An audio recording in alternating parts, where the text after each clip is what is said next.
Hello, on se retrouve aujourd'hui pour une vidéo un petit peu particulière parce que ça va être un témoignage en fait de quelque chose qui m'est arrivé dans la vie. Je pense que cet événement peut te permettre de gagner énormément de temps. En fait, c'est quelque chose que j'aurais aimé qu'on me dise dès le début et qu'en fait j'ai dû comprendre par la suite. Et c'est vraiment quelque chose qui s'est passé il y a 1 ou 2 semaines au moment où je te tourne cette vidéo. Et ça a été une prise de conscience qui m'a permis en fait de relativiser énormément de choses. Donc je me suis dit que le fait de te raconter cette histoire-là, qui est en plus vraie, que j'ai vécue, va certainement te permettre toi aussi de comprendre certaines choses. Et je pense que dans la société dans laquelle on vit, avec ce qui se passe en ce moment, ça risque de faire écho et te permettre de plus facilement trouver la bonne voie, si tant est qu'il y en ait une. Bien entendu, tu peux toujours m'accorder ton soutien en likant cette vidéo, en t'abonnant à la chaîne, en activant la cloche pour justement avoir les notifications des nouvelles vidéos qui vont arriver, à commenter justement en dessous si t'es d'accord, si t'es pas d'accord, et même exposer ton point de vue parce que ça peut servir de débat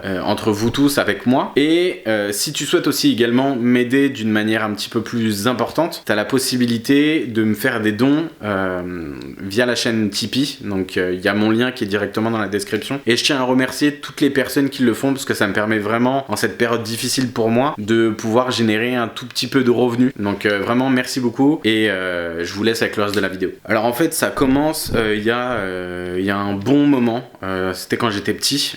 J'avais déjà relaté cette histoire là dans une vidéo que je t'avais fait il y a maintenant quasiment 3 ans, parce que c'était à mon retour du Canada en 2018, où je t'avais fait 3 vidéos. Il y en avait une qui s'appelait Vous avez le choix, il y en avait une deuxième qui te parlait de mon handicap, qui est la dyslexie, la dysorthographie. Et la 3e vidéo, c'était pourquoi être différent, c'est un avantage. Je sais plus très bien le titre, mais c'était ça.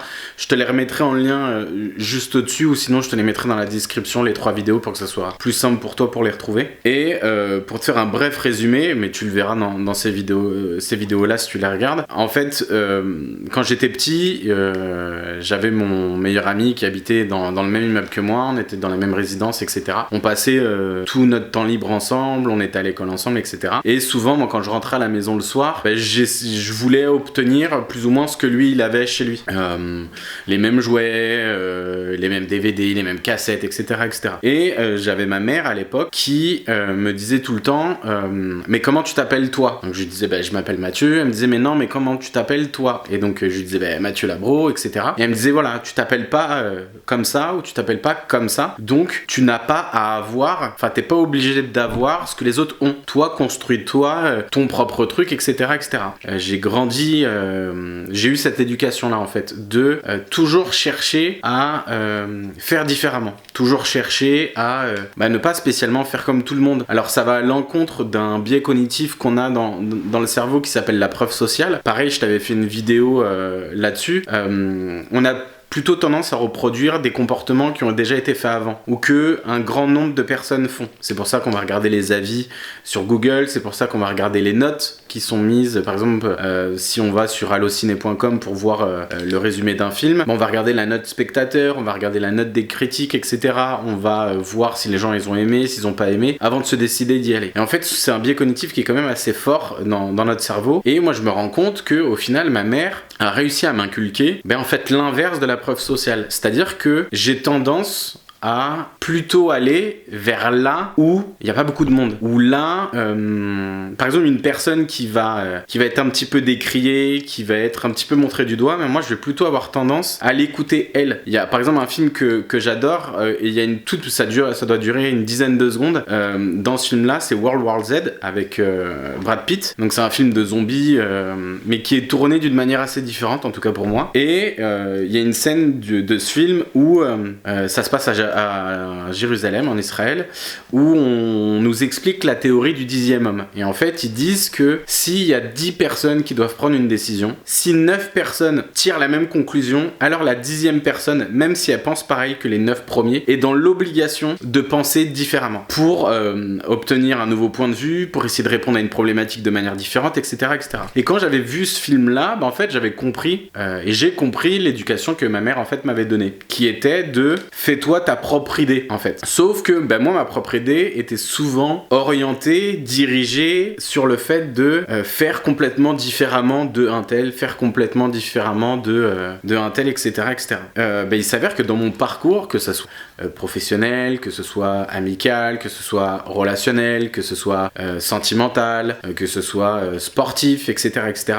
J'ai souvent pris des décisions que les gens autour de moi comprenaient pas parce que moi j'avais le sentiment que c'était ce qui devait être fait pour être différent, pour en fait cultiver cette richesse d'être différent. Et c'est ce que je te dis dans la vidéo, de cultiver la différence. C'est que il y a une phrase justement de Oscar Wilde qui moi m'a toujours impacté, c'est soyez vous-même parce que tous les autres sont déjà pris. Et donc en fait le but c'est de vraiment, si tout le monde te dit A et que toi t'as la conviction que c'est B, en fait fais ton truc en pensant que c'est B tout simplement. Grâce au confinement, donc à la vague numéro 1, numéro 2, numéro 3. Il s'est passé énormément de choses dans ma vie, en bien comme en mal, mais au final c'est que du bien parce que soit je gagne, soit j'apprends quand on perd en fait, quand on a un échec. Et donc forcément il y a une remise en question, forcément on essaye de... Enfin moi en tout cas j'ai essayé de me recentrer, de comprendre certaines choses, de pourquoi ça fonctionnait pas dans tel secteur, etc. Suite à une discussion avec ma mère, il y a 2 semaines à peu près, je l'ai revu me dire cette phrase-là de quand on était petit, de quand j'étais petit. Et sauf que cette fois-ci, au moment où je l'ai...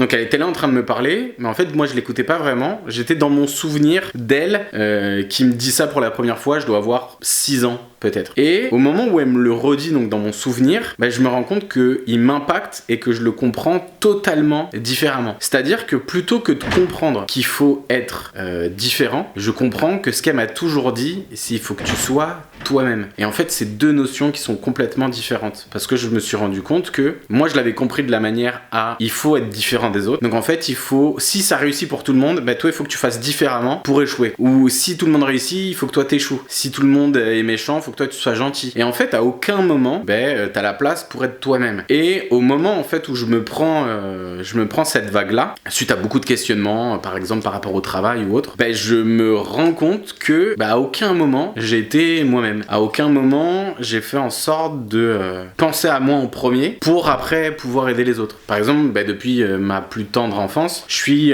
dans l'aide envers les gens. J'ai toujours été le super confident, le meilleur ami, celui à qui on va se confier, on va confier ses secrets parce qu'ils vont pas être répétés, etc. Sauf que moi, il n'y a jamais personne qui m'a écouté ou qui m'a considéré ou qui a écouté mes secrets, ou quand ils entendaient mes secrets, ils les répétaient, etc., etc. Et en fait, j'ai grandi de cette manière-là, dans tous les aspects, dans tous les différents secteurs. Et en fait, à aucun moment, j'ai pensé à moi-même. À aucun moment, je me suis dit, mais en fait, ta passion, qu'est-ce que c'est ? Qu'est-ce que tu as envie de faire dans la vie, mais qui t'importe vraiment ?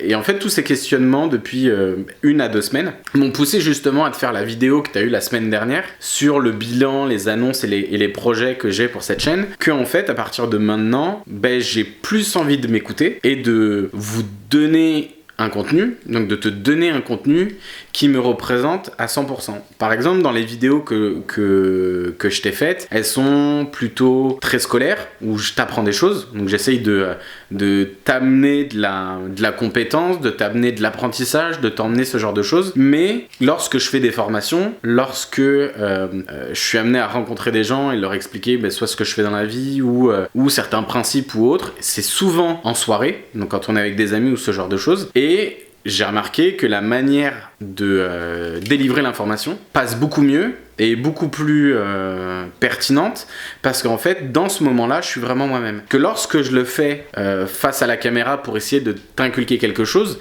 je le fais de manière sérieuse et ça me correspond pas spécialement totalement. Je vais plutôt être axé sur la déconnade, sur le fait de rigoler, sur le fait de toujours mettre un petit peu d'humour pour faire comprendre les choses dans la vie de tous les jours. Et au niveau des vidéos, c'est pas spécialement ce qui est retranscrit. Je passe plutôt pour quelqu'un de sérieux, parce qu'en plus j'ai des sujets qui sont sérieux, etc. Du coup, le fait d'avoir pris cette conscience-là et de me dire, en fait, je vais te fournir un contenu qui me ressemble, moi, Mathieu. On va toujours parler de sujets sérieux, de sujets importants, de choses qui nous permettent d'avancer, de devenir la meilleure version de soi-même, etc. Sauf que j'ai un peu envie de changer la sauce à laquelle je vais te donner ces informations-là. Dans le sens sens où je me suis rendu compte que je me suis beaucoup bridé sur plein de choses, pas spécialement que sur YouTube, mais dans plein de domaines et surtout dans le domaine professionnel, où j'ai toujours cherché à faire briller les autres avant moi-même. Pour ce faire, justement, c'est pour ça que je t'amène des nouvelles catégories sur la chaîne. Et en fait, j'aimerais vraiment que cette phrase-là, elle puisse résonner en toi si jamais tu traverses un petit peu de ce sentiment, que le fait en fait d'être différent, effectivement, c'est une qualité et une plus-value de dingue, parce que face à un même problème, tu auras une réponse qui sera forcément différente. Et si plein de personnes essayent de répondre à ce problème-là et qu'ils n'y arrivent pas, toi certainement tu auras la bonne réponse. Donc ça, c'est une chose qui est juste extra. La différence avec être soi-même, en fait, c'est faire des choses qui te correspondent à toi. On est dans une société aujourd'hui où on est beaucoup sur les réseaux sociaux et on est beaucoup à fantasmer la vie des gens qu'on suit. Ça, c'est une chose que je vois beaucoup lorsque je suis en soirée. Il y a beaucoup de personnes qui vont te montrer, ils sont là sur un canapé, on a une soirée, et ils vont pas arrêter de scroller. Alors tu sens que c'est mécanique, que c'est pas quelque chose qui est voulu. Puis ils vont s'arrêter sur une personne qui est en vacances à Bali, à Mykonos ou n'importe où, et elle va te dire qu'elle aussi elle rêverait de partir en vacances, mais ça fait 5 ans qu'elle est pas partie en vacances et qu'elle passe son temps en fait à rêver la vie des autres. Et du coup, moi j'ai décidé de prendre justement en main cette partie-là, de me dire plutôt que de regarder des vidéos de personnes qui m'inspirent et qui me donnent envie de faire comme eux, en fait je vais arrêter de regarder ces vidéos-là et je vais plutôt faire ce que moi j'ai envie. Alors ça peut être ce qu'eux ils font déjà, mais je sais que y a plein de contenus que j'aimerais faire, il y a plein d'expériences de vie que j'aimerais vivre, et je m'interdis de les vivre parce que je me dis que ça va pas correspondre avec l'image que j'ai pu donner ou autre. Donc en fait, à partir d'aujourd'hui, les contenus ils vont certainement être un petit peu différents, mais en tout cas ils vont être beaucoup plus moi-même. Donc j'espère que tu pourras les recevoir, que tu pourras comprendre aussi cette démarche, que tous les nouveaux contenus qui vont arriver vont pouvoir être toujours aussi que la qualité soit toujours présente, que tu les recevras toujours de la même manière. Mais en tout cas, si c'est pas le cas, sache que au moins moi je le ferai dans le but de me sentir mieux et de mieux te délivrer l'information, parce que moi je me sentirai mieux tout simplement. Et donc je te remercie d'avoir regardé cette vidéo et de le comprendre, et en attendant, je te souhaite toujours la même chose. Prenez le temps d'être curieux et on se retrouve bientôt.